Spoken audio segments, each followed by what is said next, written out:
Frank Cobbs here. Welcome to Flight School. In this video, we'll be discussing the warm-up, the workout itself, and the cool-down for a basic plyometric training routine. The only equipment you'll need for today's routine is a good pair of athletic training shoes laced up tightly.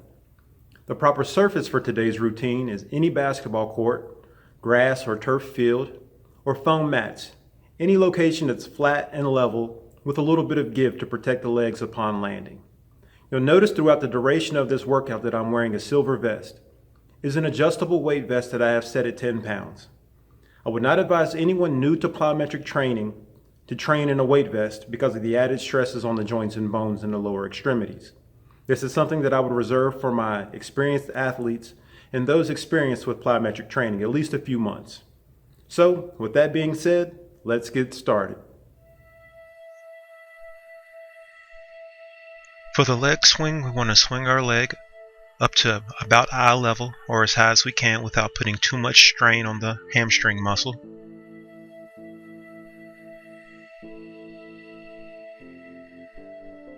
Just a relaxed movement in the warm-up, nothing too jerky.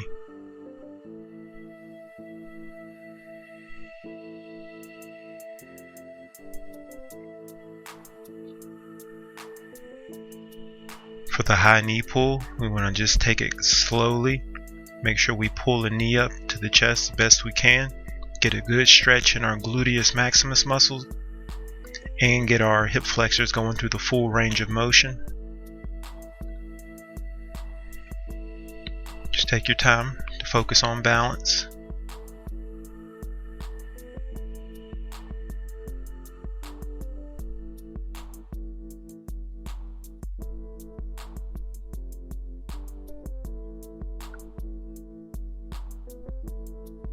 Work the arm circles to loosen the shoulders. We use the arms in concert with the lower body to get maximum explosion during our jumps. We want to keep the flexibility up for maximum reach to reach the highest points of our jump.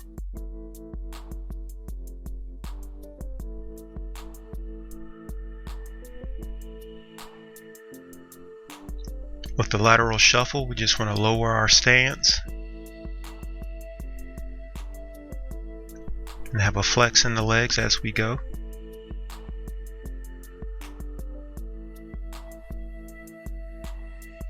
With the A skips, we want to snap the knee up and back down towards the floor. These can be done at varying levels of intensity depending on what you're trying to get out of the workout. They can be done quick for our sprinters, or they can be done slower.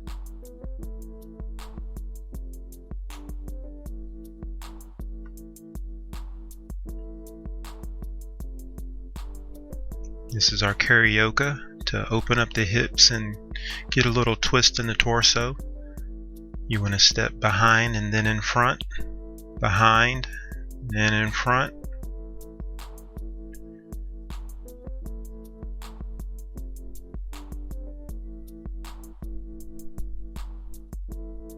With our lunge walk, we just want to take a good step out in front, not too far. We don't want our knee out over our toe when we go down, and we just want to barely, if at all, make contact with the floor when we go down into our lunging position. This is another one of the exercises you just want to take your time with.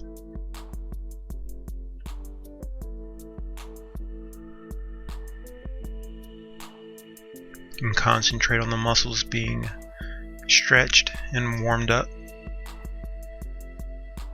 And this one's fairly self-explanatory. You just want to snap your heel back towards your buttock just to warm up those quads, get those hamstrings going.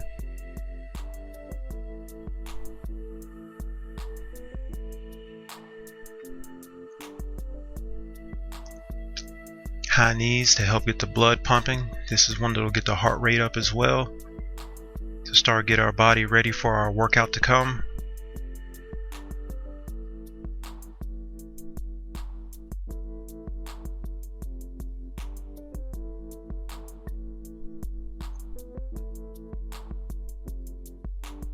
And here we're showing an example of our open knee swing. just to give you a front view of it.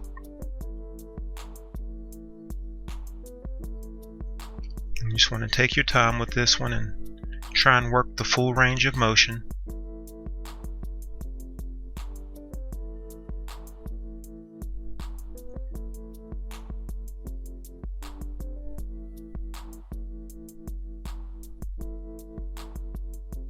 And now we're going to do the same exercise in reverse.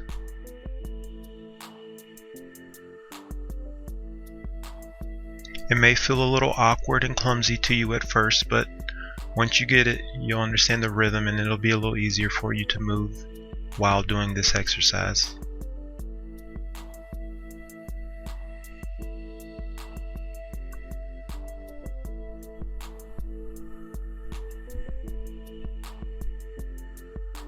And just give you a back view.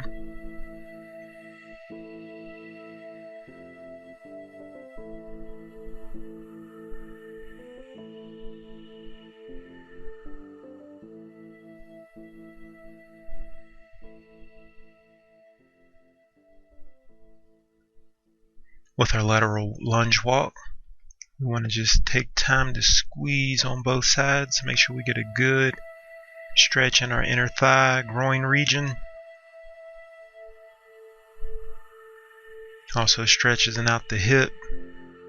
Put a little bit of stretch on the outside of the knee and the inside of the knee.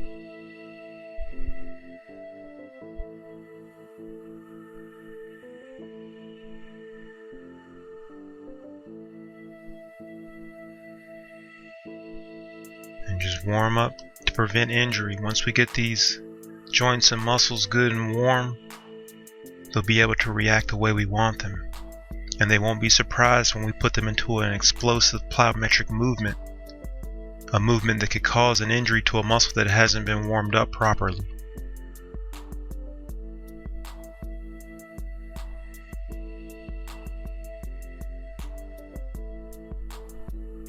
Just take your time, get that good stretch, and hold it.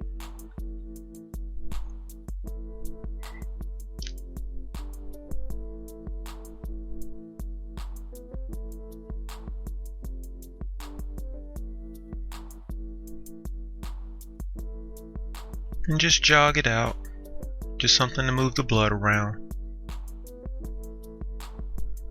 Still waking up muscles, getting everything ready to go.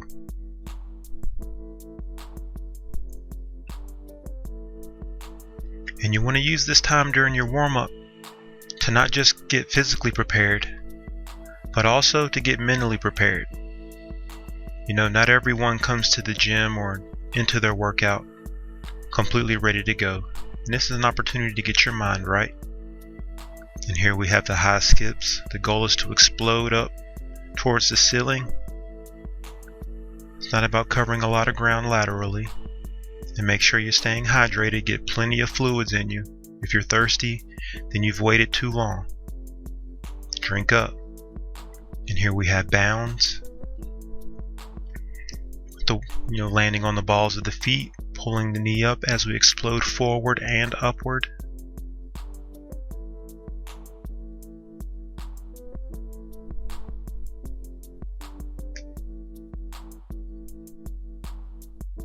And then we're just going to shake it out. Again, working out any lactic acid, any enzymes in our muscles that may be counterproductive. We just want to move those on out of there, get them moving through the bloodstream so we can get that waste out of our system. And just wake up any other joints and ligaments that maybe didn't get a good stretch. Take that time right now during a free stretch, shake it out.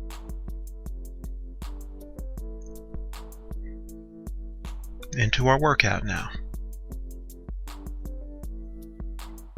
The goal of the side to side is to spend as little time on the floor as possible while maintaining control.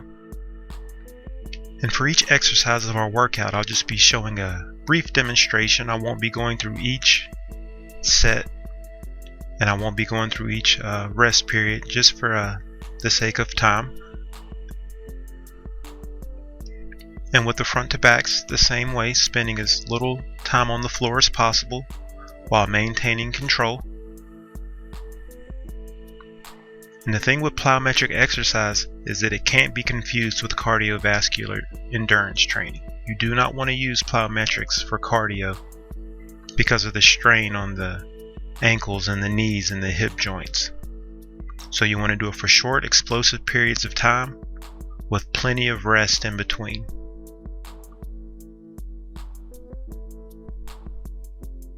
And here's our lateral tuck jump, which is one of the toughest exercises in this demonstration. You want to get those knees up.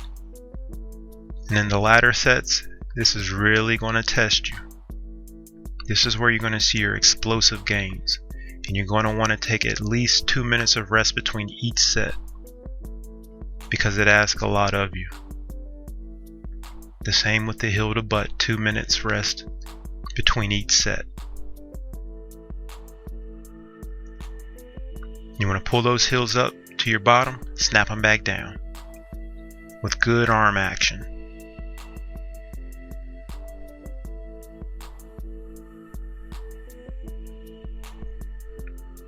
In long, deep breaths, in through the nose, out through the mouth.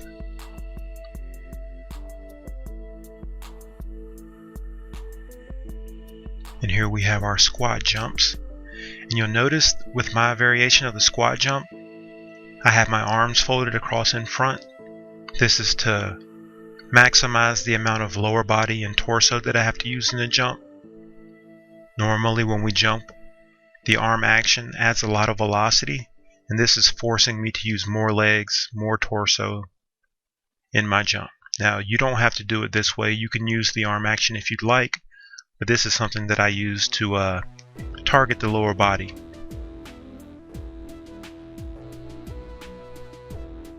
And again, I am wearing a weight vest for added resistance.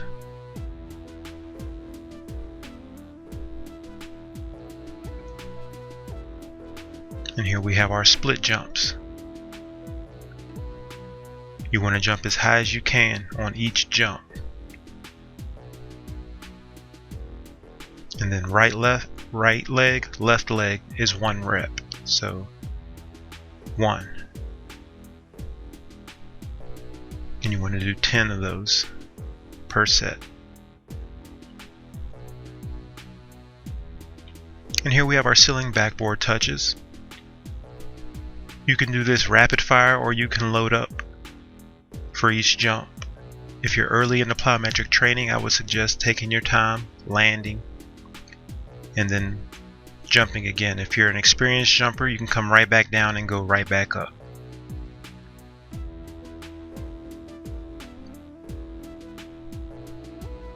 And just give you a side view.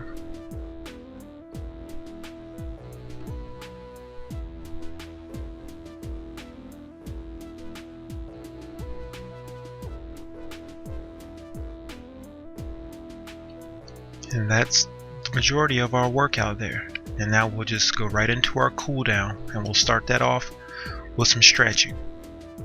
We'll start with a few hamstring stretches. The hamstring is probably the most injured muscle group when it comes to athletics, because a lot of the exercises we do strengthen our quadricep muscles a little bit more than they do our hamstring muscles, which means that our quads are stronger, and it asks a lot of our hamstring during deceleration, and this is usually when we see our injuries. So we want to spend ample time stretching our hamstrings. We want to spend plenty of time strengthening our hamstrings. That doesn't mean that we forget the quadricep at all, but we have to make sure and maintain good hamstring strength and flexibility. And we want to hold each of our positions at least 30 seconds. Feel free to hold them longer.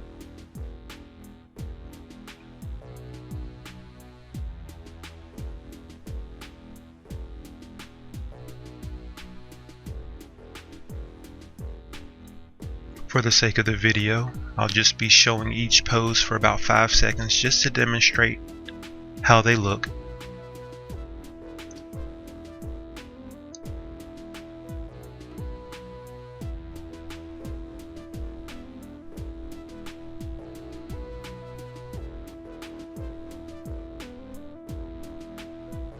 For this stretch, you just want your lead leg perpendicular to your back leg.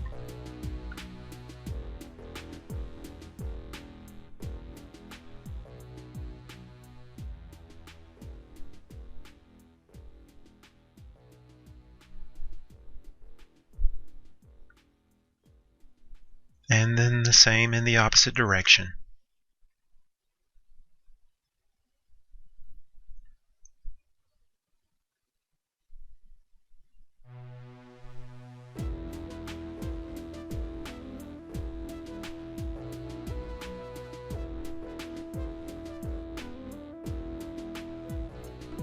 And just make sure you're relaxing into each stretch to get the most out of each stretch. You don't want to be too tense. Just breathe and relax through the stretch. Concentrate on the muscle group that you're stretching.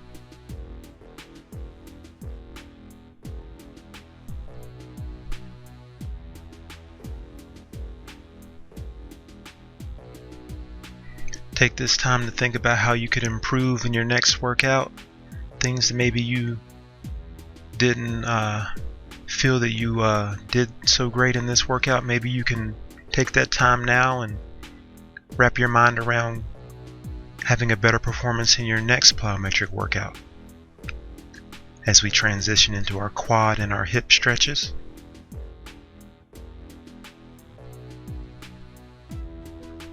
And we still want to hold each position 30 seconds. And if you need to use a wall or a rail for balance during this quadricep stretch, that's totally fine.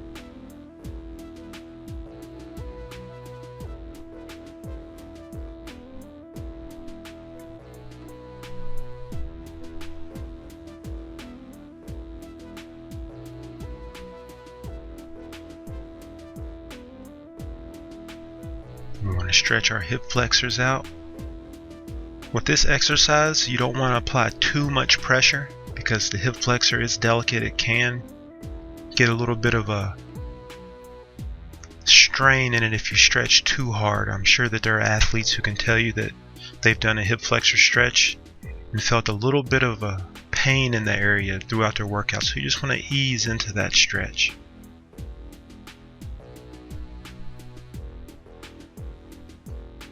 In our groin and our inner thigh stretches, you want to get a little bit wider than shoulder width, and then come down and use your elbows and push outward against your knees. You should feel that strain in your inner thigh and in your groin and get that good stretch going, and hold for 30 seconds. And this is basically like our lateral lunge walk. The only difference is we're going to rotate the toe towards the ceiling about halfway through. You're going to incorporate a little more hamstring into the stretch. And you'll do that to both sides, starting with the toes facing forward, working that inner thigh groin area. And about 15 seconds through, you're going to rotate towards the ceiling, as you can see. And that'll pull some more of those hamstring muscle fibers into the stretch. And then slowly out of the stretch, taking your time to stand up so you don't get a rush of blood to the head. And now our torso hip rotations. You can do these slowly or a little bit faster, as long as you're under control. And just give you a little side view here. It's easy to stretch in the front, but you want to get a good lean in the back to stretch out your back muscles. Flexibility in the trunk and torso is key in vertical leaping. We want to be able to stretch as much as possible to reach as high as possible. We want to rotate our knees clockwise, counterclockwise, and you want to do opposing directions with each knee. The knees come under tremendous force in plyometric and jump training, and you don't always land in the correct position. And exercises like these help get those knee ligaments flexible and warmed up. We don't want them stiff and rigid like tendons.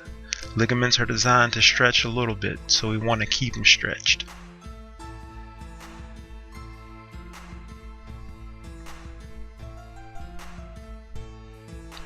And now we're going to do some ankle rotations, just up on your toe, rotating the ankle clockwise and then counterclockwise.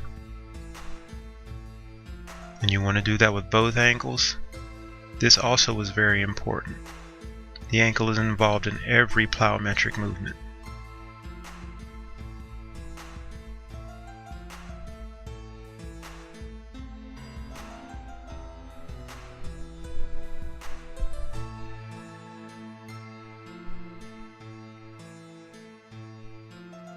And some shoulder rolls, continuing the flexibility, the range of motion. These muscle groups are big when it comes to our jumping. They're overlooked because they are in the upper body, but the whole body works together to reach maximum height in a vertical leap. And just start with small circles and work towards bigger circles.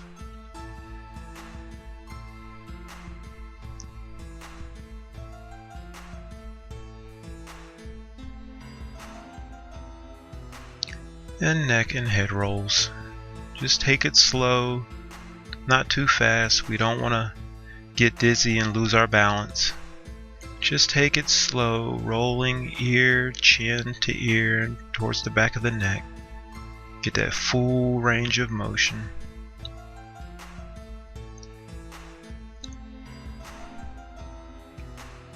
And now we're going to do some calf stretches. You want to push back through your knees so you can feel that stretch in the back of your legs all the way down through your Achilles tendon.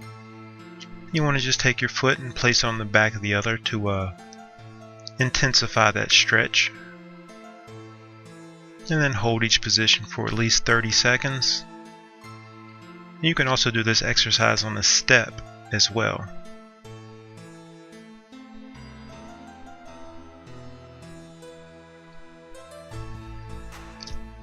For our cool down mix up, we're going to take all the exercises that we did in our warm up and incorporate them into one fluid set of movements.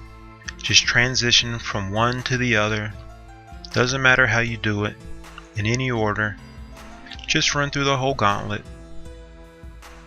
This is just something after our stretch to help move the blood around a little bit more, to help get the blood from our veins back to our heart so we can get it pumped full of fresh oxygen in the lungs.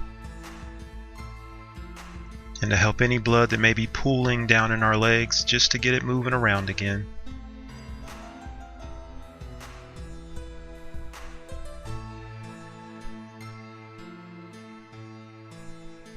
Remember to stay hydrated and drink plenty of water before, during, and after your workout.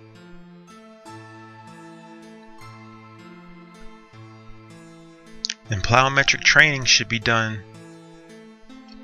2 to 3 times a week, never on consecutive days. And we cool down to prevent soreness. Like I said, it helps just move lactic acid, ammonia, other enzymes and byproducts of energy exertion out of the muscle, out of the blood, back to the heart so it can be pumped into the lungs to get fresh oxygen through the kidneys to where it can dump out that waste so we don't feel that soreness.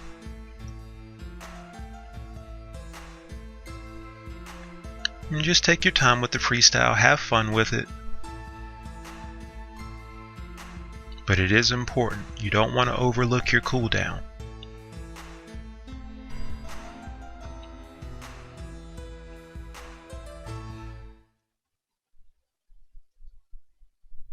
And again, just shake it out.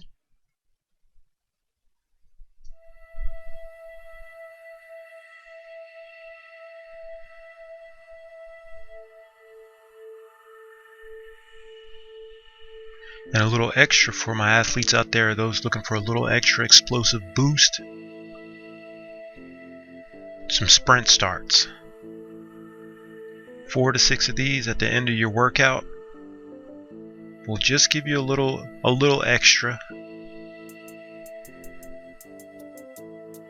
3 good hard explosive steps, then shut it down. Help build that speed strength.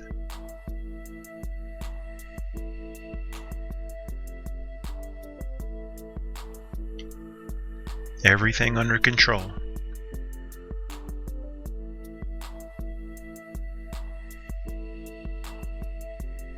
And that's our cool down.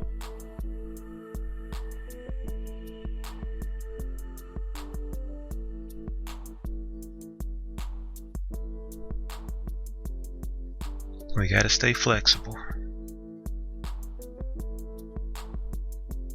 Flexibility is key in avoiding injury and maximizing gains. Flexibility is the key.